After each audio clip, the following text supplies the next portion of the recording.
Did I hear him say akona roho black? We are dealing with a black man with a very black heart. Eti akona roho nyeusi? We are dealing with a black man with a very black heart. Thank you, Honorable Speaker. Yes, I got it correctly. Yeah, that is the impeachment motion for Rigiji currently going on. The impeachment motion has been tabled at the floor of the House. Speaker, because the motion does not end at the tabling, at the notice of motion today. It will go through a process. It will be formally again moved.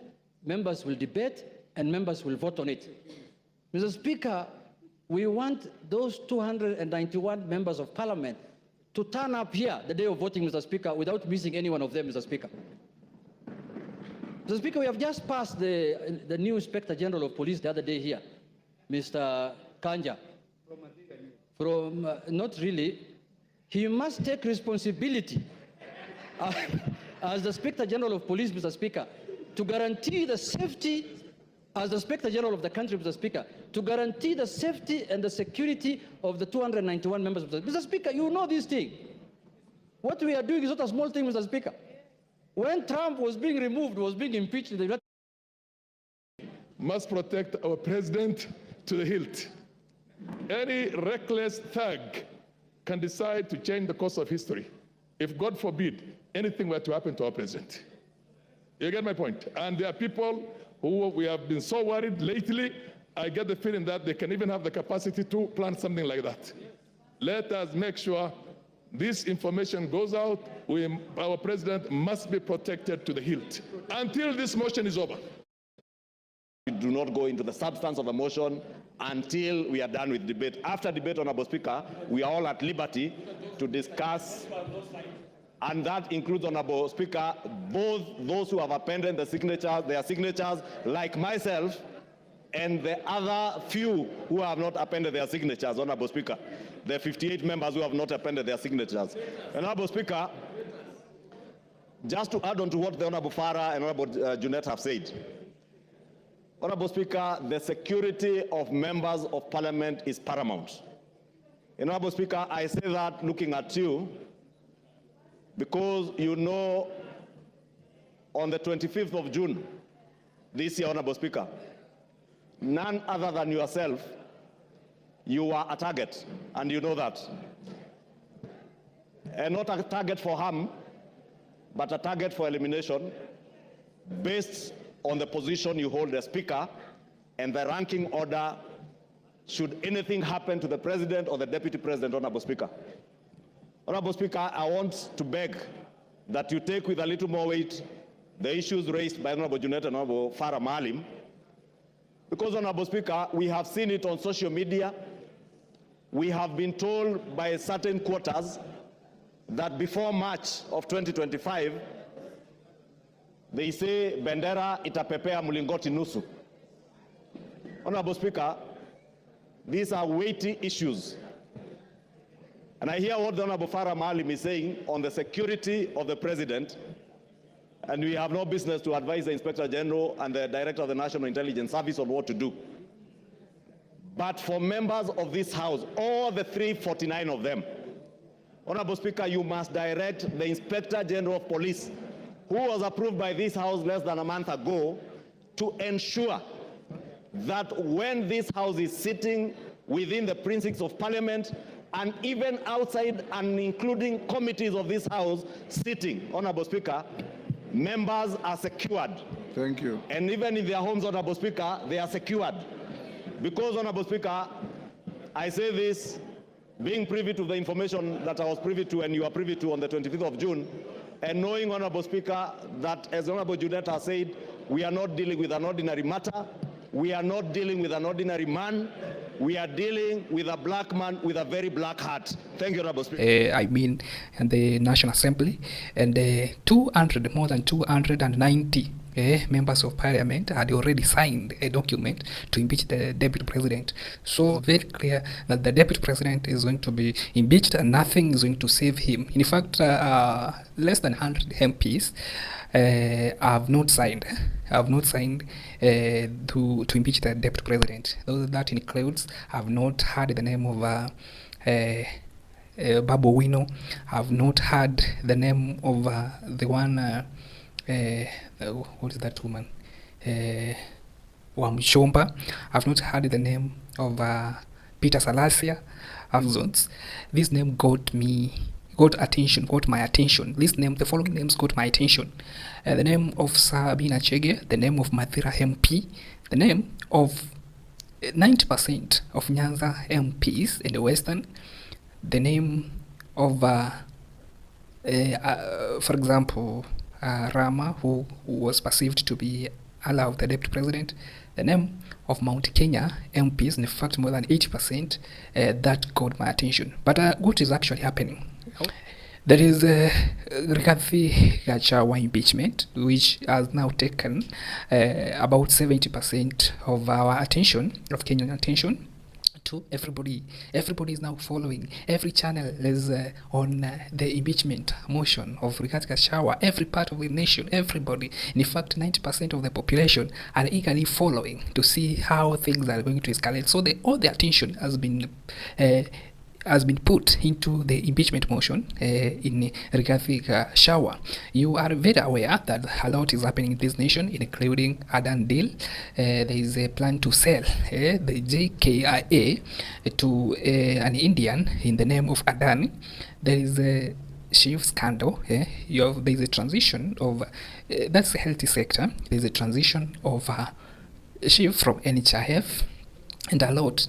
So what is actually happening? I want to give you and Kenyans, let's be realistic and let's not be drawn into these theatrics and dramas to shift our attention from the real issues. So a lot is happening. Why have they arrested? For example, if I begin with the way Murara Kebaso was arrested, it was on one day. He was arrested yesterday, and today there was that launch of Chief, the transition, which was a transition from NHIF, and you were very aware about the scandal, the Chief scandal. So what is actually happening? Tunachezwa na these theatrics, hizi drama zinachezwa ili attention yetu isikue kwa real issues. It is just a game which is being played so that our attention is shifted from the real issue affecting this nation, and so that we don't really focus on the real issues. What is this that they don't us to? They want us to forget. What is this? A lot of things are not going in the right direction. Currently, wamejua wa Kenya walierefuka kabisa na wanajua kufuatilia mambo, wanajua chenye kinafanyika, wanajua about the Adan deal. So what is this? What is the urgency of even impeaching the deputy president? I'm not against the impeachment, but what is this urgency? Ni nini hii ati lazima to impeach the deputy president kiharaka hivyo, that they could not even wait? Why is it urgent? Why is it so urgent that the impeachment motion of the deputy president could actually take place when Kenyan wako katika ile tunaita, yani tuko dunia yenye tunashangaa why mbona vitu zina happen the way we are not actually expecting them to happen. Wacha niwaambie wa Kenya, let's be wacha tukae tuerefuke. Na I'm very happy. The watu wengi sana wamerefuka na wanajua what they are actually supposed to do. Unapata wa Kenya wengi wanajua, for example, the real issues affecting this country. For example, the Adan deal, the Chief scandals, that the government are very keen to divert our attention from those real issues.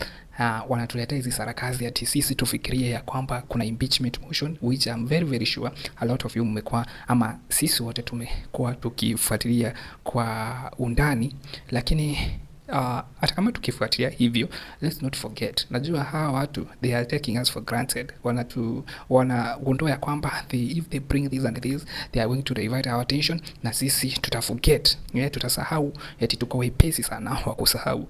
This is not ile time ya kitambo ambapo vitu mingi zilikuwa zina happen lakini there is no accountability. Na Wakenya wamerefuka. Mtu kama for example Kevaso Morara mwenye alikuwa anapeana Wakenya civic education, mwenye alikuwa anawaelimisha ya kuhusu vitu, miradi mbalimbali serikali inafanya, miradi yenye imekwama na mipango ya serikali venye basi mambo yanapangwa, wanapanga namna gani, jinsi gani, na wanapanga kwa nini.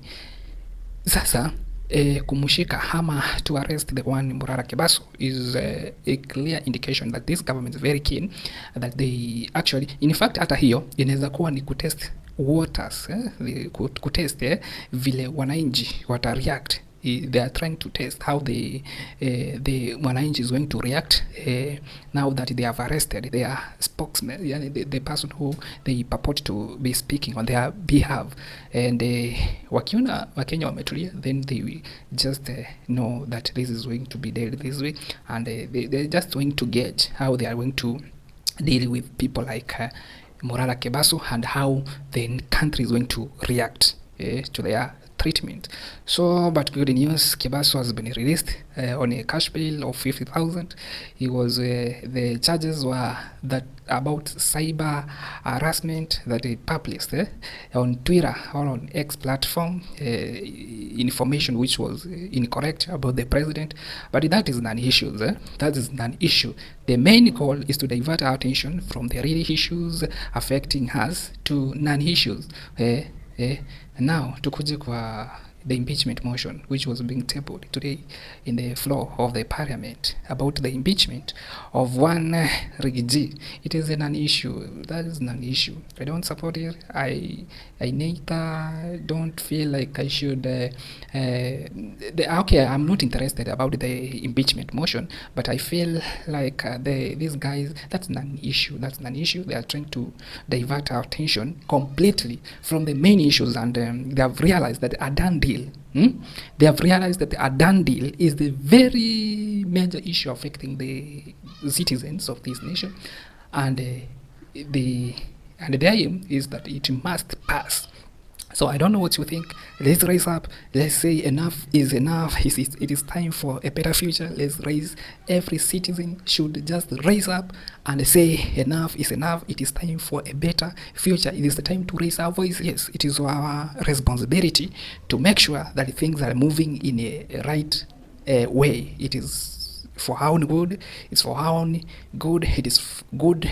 It is for our own good. It is good for our generation, the generation of grandchildren, and let's learn from the past so that when we make a decision, we do it so that the future generation can benefit. So, kama tunaona jambo haliendi sambamba, wacha tuliweke wazi na wacha tuseme enough is enough.